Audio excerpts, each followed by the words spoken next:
여기가 어디냐면요, 엔비디아 젠슨왕이 창업한 자리예요. 이 데니스라는 레스토랑에 있는 자리고, 실리콘밸리 좀 산호세에서 조금 떨어져 있었습니다. 근데 여기 보시면은 이 자리가 사무실이었던 거죠. 첫 스타트업 할 때. 되게 멋있지 않아요? 이렇게 있으면서 어떻게 기념 자리 사진도 있고, 여기에서 2 트릴리언, 그러니까 2조 달러 돌파한 기업의 자리입니다, 이렇게 돼 있는데 3조 달러가 넘었죠. 세계 시총 1위가 된 자리인데, 이 자리에 되게 좀 부담스럽지만 앉아 보겠습니다. 아이고. 아니, 근데 되게 이게 뿌듯하네요. 시총 1위가 된 자리에 제가 이렇게 또 앉아 본다는 게 얼마나 영광인지. 이렇게 해서 열심히 일했다는 거 아니에요. 근데 뷰가 되게 좋아요. 기운도 되게 좋고, 햇살도 되게 예쁜 게 보이면서, 아, 나 역시, 나 여기서 열심히 해서 시총 1위 기업 만들 거야, 딱 하면서 이제 얼마나 이렇게 꿈을 가졌을까. 93년 산호세였었죠. 그러니까 저도 어쨌든 열심히 노력해 보겠습니다. 한 10년 뒤, 20년 뒤 어떻게 될지 모르겠지만, 또 이 기운을 받아서, 젠슨왕의 기운을 받아서 주식 분야에서, 유튜브 분야에서 1위가 될 수 있도록, 미스터 비스트가 있지만 한번 노력해 보도록 하겠습니다. 여러분들도 이 좋은 기운 함께 같이 하면 좋을 것 같고, 여러분들에게도 이런 좀 그런 의욕을 좀 드리고 싶어서 이런 곳이 있다라는 거를 안내했어요. 실리콘밸리에 올 일 있으면 한 번씩 와서 앉아 보시면 좋을 것 같아요. 자, 그러면은 여러분과 함께 할 테니까 여러분들 많은 응원 부탁드리도록 하겠습니다. 화이팅! 자. 안녕하세요. 접니다. 엔비디아 실적 예상을 한번 이야기해 보도록 하겠습니다. 우리 젠슨왕의 기운을 얻어서 제가 한번, 이번에는 좀 제발 좀 좋은 기운을 받아보자, 이래가지고 데니스 레스토랑에 가서 젠슨왕이 창업했던 그 자리까지 갔다 와보고, 이제 좀 있으면은 엔비디아 본사에 가서 실적 발표 지금 준비하고 있겠죠? 그 무대 세팅하고 있을 것 같은데, 그쪽에 이제 한번 가서 좀 보고 눈으로 좀 경험해 보도록 하겠습니다. 근데 엔비디아 본사는 촬영을 좀 하기 어려워가지고, 아마 촬영은 어렵지 않겠나 싶어요. 그래서 이제 눈으로만 보고 나중에 이야기를 풀어보도록 할 거고요. 그냥 개인적으로 솔직하게 실적 예상에 대해서 생각을 한번 정리를 해봤어요. 예측이 아니라 정리인데, 8월 27일 이번에 그 이제 가이던스 나온 거로만 치면은 매출이 45.81 빌리언 달러, 그리고 주당 순이익 1달러다 예상합니다. 근데 이게 성장 속도가 굉장히 빨랐었거든요, 그동안. 11월 달에는 매출이 33, 2월에는 38, 5월에는 43, 이번에 45. 그러니까 이 매출 성장 속도가 서서히 이제 각도로만 치면 꺾여나가고 있죠. 그리고 주당 순이익이 0.81, 9.0, 0.96, 1.0. 그러니까 이번에가 가장 근래 들어서 매출이나 이익 성장 속도가 제일 낮습니다. 그 이유는 이제 뭐 H20이라던가 뭐 이런 것들이 좀 영향이 있지 않겠나라고 보는데, 사실 실적에서 중요한 거는 이번 실적이 아니라 다음 실적의 기대감을 무엇으로 줄 것이냐도 굉장히 중요할 것 같아요. 근데 젠슨왕의 측근이었던 분들은 좀 몇 분 외국인들이 있어요. 이번 인터뷰를 해보면서 느꼈던 건 뭐냐면, 자기도 알아요, 그거를. 그러니까 이번 실적에서 뭔가 내가 이 사람들한테 기대감을 계속 줘야 돼, 3개월마다 뭘 줘야 되라고 하면서 직원들을 엄청 쪼아서라도 계속 그거를 만들어내라고 요구를 합니다. 굉장히 강한 CEO예요. 그 직원들을 벽으로 밀어붙인 다음에 막 소리 지르면서 이야기하고, 그러니까 폭언 아닌가 싶은데 젠슨왕 스타일이 원래 그렇다 뭐 이러더라고요. 어쨌든 그런 스타일이기 때문에 굉장히 자기의 목표 지향적이고 그 목표를 달성해야 되는 사람이라서, 이번에 다 모두가 우려를 하니까 그거를 이제 보정하기 위해서 좀 깜짝 이벤트를 넣어주지 않겠는가, 뭐 이런 생각을 해봤습니다. 어쨌든 계속 고성장을 하고 있는 기업은 많고 3년 연속으로 어닝 서프라이즈를 했기 때문에 사람들이 이번에도 당연한 걸 기대한다라는 게, 그게 오히려 장점이다, 지금 부담감으로 오고 있다, 이렇게 보면 되고요. 주가가 5년 동안 1350% 올랐어요. 올해도 35% 올랐어요. 그러니까 많이 오른 거 아니냐라는 이제 좀 약간 무서움, 올라서 좋긴 한데 조금 단기적으로 과한 거 아니야? 뭐 이렇게 생각하시는 분들도 있는 것 같고, 그리고 이제 포워드 PR이 이제 41배 정도가 되기 때문에 지금 좀 비싼 거 아니냐, 이런 얘기들도 있고, 매출과 이익이 매년 고속 성장을 하니까 이제, 근데 뭐 이런 각도를 봤을 때는 2년 뒤에 PER이 25배입니다. 그러니까 나스닥 평균보다는 훨씬 저렴해요.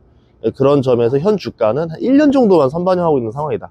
보통은 이제 고성장주들 보면 2년 선반영인데, 주가가 이제 1년 선반영으로 시간이 좀 다가옵니다. 그 얘기는 뭐냐면, 주가가 2년 선반영을 해서 뭐 $200까지 가줬어야 되는데 오히려 이제 그 시점을 짧게 보고 있다. 그러니까 이번 성장이 좀 둔화되는 거 아니냐는 그 두려움도 주가에 어느 정도 반영되어 있는 게 아닌가.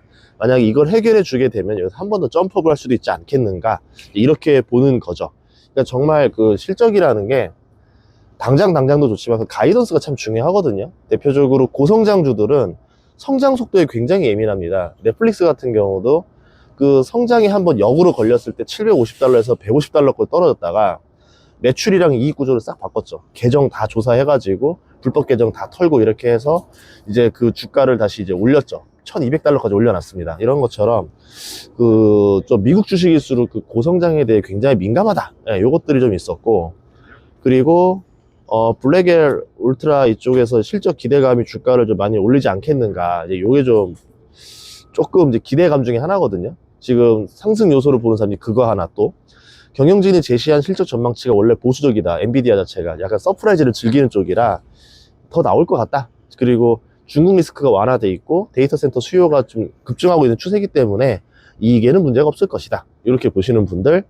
또 하나의 부정적인 의견은 AI 모델 성장 둔화세가 그래도 있지 않냐. 그러니까 GPU 수요가 정점에 도달한 거 아니냐는 의심이 지금 최근 분기 연속으로 계속 나오고 있습니다.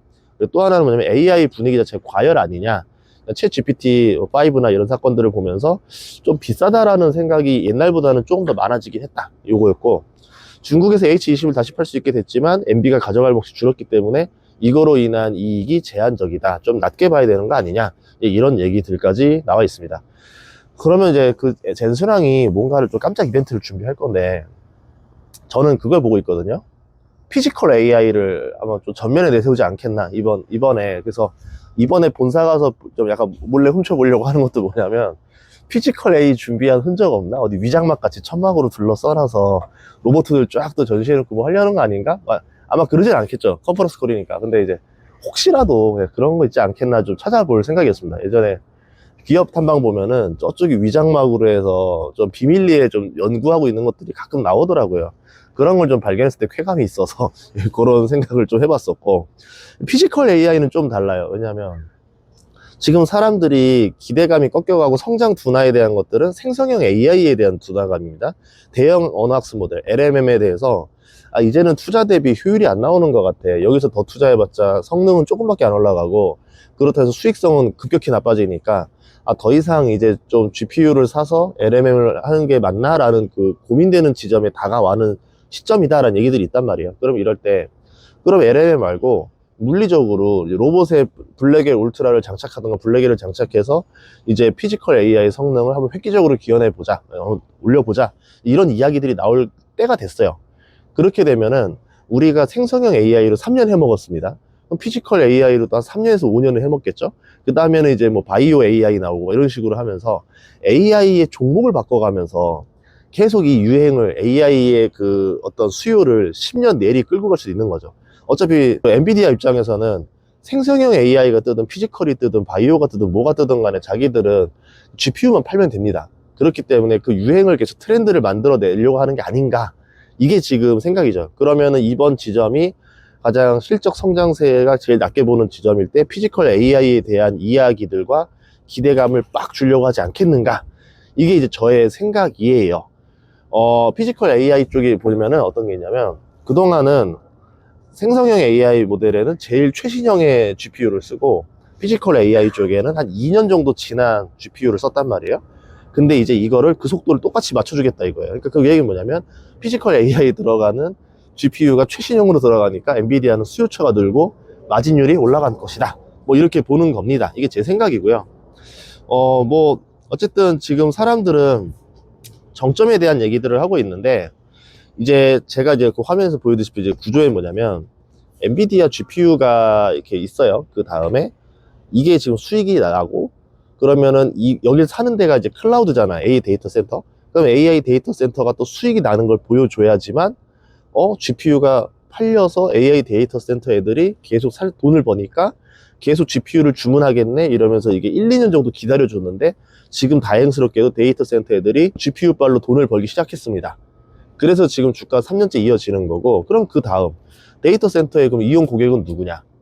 AI 소프트웨어 회사들이죠. 활용처들이죠. 이 회사들이 이제 뭐 쇼핑일 수도 있고 플랫폼일 수도 있고 행동 분석하는 회사들일 수도 있고 여러 가지가 있는데 SNS도 있을 거고, 이 회사들이 그러면 AI 데이터 센터에 AI 토큰을 이제 쓰면서 이 개발을 하고 연구를 하는 그 학습 비용을 투하하면서 자기들 매출과 순이익 증가에 도움이 되고 있느냐, 이거를 연결 지어 봐야 되는데 이게 퀘스천이에요. 이 부분에 대해서 알아내기가 쉽지가 않아요. 너무 스타트업들도 많이 있고 기업들이 이제 그 부분만 전문적으로 하는 게 없어서 이게 찔끔찔끔 지금 나눠져 있기 때문에 얼마나 이게 반영되어 있는지가 측정이 안 됩니다. 이제 그것들까지 눈에 가시적으로 나온다고 하면은 AI는 성공적인 거죠. 소비자들이 그만큼 AI, 엔비디아의 GPU 투자 비용을 다 사주고 있기 때문에. 근데 최근에 그 소비 데이터를 보면은 미국 사람들도 소비가 다 줄었어요. 다 감소세인데 AI 쪽만 20% 이상 증가했거든요. 그렇기 때문에 AI가 지금 소비자들에게 연결이 되고 있는 구조가 나오고는 있다라고 인식을 하고 있습니다. 자, 어쨌든 엔비디아는 시간이 지날수록 고성능 모델을 출시해야 되는데 그러면서 가격이 더 비싸지고 마진율이 증가하는, 그러니까 블랙엘 대비 이번에 블랙엘 울트라가 나오는데 그게 저정밀 연산에서 1.5배 정도 처리 속도가 나오고 메모리에서 이게 192기가예요 블랙엘이. 근데 블랙엘 울트라는 288기가입니다 메모리도 올라가고. 그러니까 이 블랙엘 울트라에 대한 수요가 너무 좋아요, 좀 대박이에요 이러면은 SK 하이닉스의 이제 HBM 주가도 좀 올라갈 수가 있겠죠. 이렇게 연결해 볼 필요가 있을 겁니다. 그래서 성장 속도가 중요하고, 지금 보면은 그 주요 고객들이 4대장이라 볼 수 있는데 아마존, 마소, 구글, 메타. 이 아마존 빼고 셋은 돈을 정말 잘 벌어요. 이걸 가지고 아마존도 잘 벌긴 잘 버는데 최근에 클라우드 가지고 조금 약간 주춤한 게 있었거든요. 그렇다 하더라도 아마존이 경쟁자들이 지금 과감하게 투자하는데 본인은 뺄 수가 없을 거고, 메타 같은 경우는 지금 뭐 개발자들 1,400억 연봉 얘기 나오고 있잖아요. 데려오고 있으면서 엄청난 투하를 하고 있다. 이런 걸 봤을 때는 지금 AI에 대해서 4대장들이 투자 비용을 줄일 기미가 보이지 않는다. 이런 점이 조금 있다. 이게 좀 긍정적인 거. 그리고 이제 부정적인 의견들은 뭐냐면 성장성 둔화를 다 지적을 하고 있습니다. 전분기 대비 성장률이 12%면 좀 너무 좀 낮은 거 아니냐, 이런 것들도 있고, 아까 LMM 선행학습 모델도 한계에 다다르는 거 아니냐, 이런 우려들, 그거를 좀 벗어줘야 되는 거. GPT-5가 혁신을 기대했는데 그냥 진화 정도? 사람들 평이 그렇게 좋지가 않아요. 거기에다 샘 알트만이 여기서 기름 부었죠. AI 좀 버블인 것 같다, 이런 얘기까지 하면서 사람들 시선에서 AI에 대해서 더 성장할 거야, 아니야 조금 버블이야 라는 의견이 그동안 압도적으로 성장할 거야 했는데 요새는 좀 버블이야라고 생각하시는 분들이 조금 늘었어요. 이게 조금씩 늘다가 어느 순간 이게 딱 크랙이 하나 딱 발생했을 때 그때 우르르 떨어지는 경향이 있거든요. 그래서 이제 그런 것들은 조심할 때가 된 거 아닌가, 요게 하나 있고, 기대했던 AGI가 이게 당장 올 것처럼 보이지가 않아지니까 지금 생성형 AI 쪽에서는 조금 기대감이 빠지고 있죠. 그래서 이제 피지컬 AI가 엔비디아에서 보여주거나 그거를 좀 강화하는 얘기들이 나와야 되는 타이밍이 아닌가, 그게 일종의 키가 좀 되지 않겠나, 이렇게 생각을 하고 있고, 중국에서도 지금 경쟁자가 나왔습니다. 그 어센드 910C가 있는데 이게 지금 H100 수준 정도는 알려져 있어요. 물론 이게 지금 수율이 어떤지, 정말 고장 안 나고 잘 되고 있는지 이런 건 알 수 없지만 어쨌든 경쟁 모델이 나오기 시작한다라는 점에서는 시간이 지날수록 그렇게 즐거운 소식들은 아니지 않겠는가, 이런 것들입니다.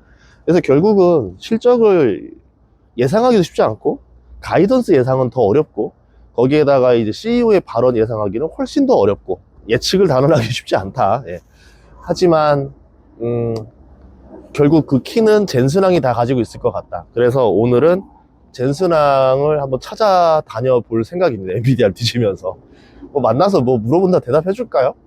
제발 내일 좀 알려주세요. 롱입니까 숏입니까 한번 물어봐야 되는데, 뭐 알려주면은 저도 얼른 커뮤니티 올리겠습니다. 롱이랍니다, 숏이랍니다, 이렇게 올릴 텐데 못 만날 가능성이 거의 99%다 생각해 주면 될 것 같고, 어제 보니까 워싱턴 DC에 있더라고요.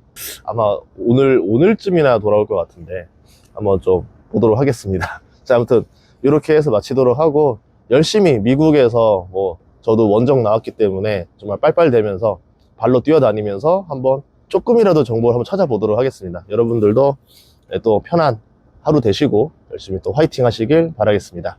그럼 다음 시간에 뵙겠습니다. 구독과 좋아요, 알림 설정 부탁드릴게요. HBM을 준비했던 SK 하이닉스는 주가가 크게 올랐고 반면에 삼성전자는 별로 오르지 못했습니다. 근데 삼성전자가 이번에 테슬라 호재 있었잖아요. 맞아요. 그러면 어떤 주식을 사야 될까요? 그러면 삼성전자를 일단 사야겠죠? 아니에요. 초보와 고수의 차이를 알려드리도록 할게요. 초보는 삼성전자를 사는데 고수들은 삼성전자보다 더 많이 오를 그 을 살 겁니다. 그게 뭔데요? 너무 날로 먹으려고 하는데? 여기까지는 알려주세요. 알겠습니다. 제가 그거는요 알려드릴 건데 무료 세미나에서 알려드릴 거니까 여러분들이 꼭 와주셨으면 좋겠어요. 제가 제일 궁금한 그 주식을 꼭 알아야겠습니다. 여러분들도 궁금하시면 아래 무료 세미나 링크를 눌러주세요. 여러분들 꼭 왔으면 좋겠어요. 제가 정말 많이 준비해서 여러분 무료 세미나 기획했으니까 많이들 오셔서 많은 공부하셨으면 좋겠습니다. 그러면 거기서 만날게요. 안녕. 거기서 만나요.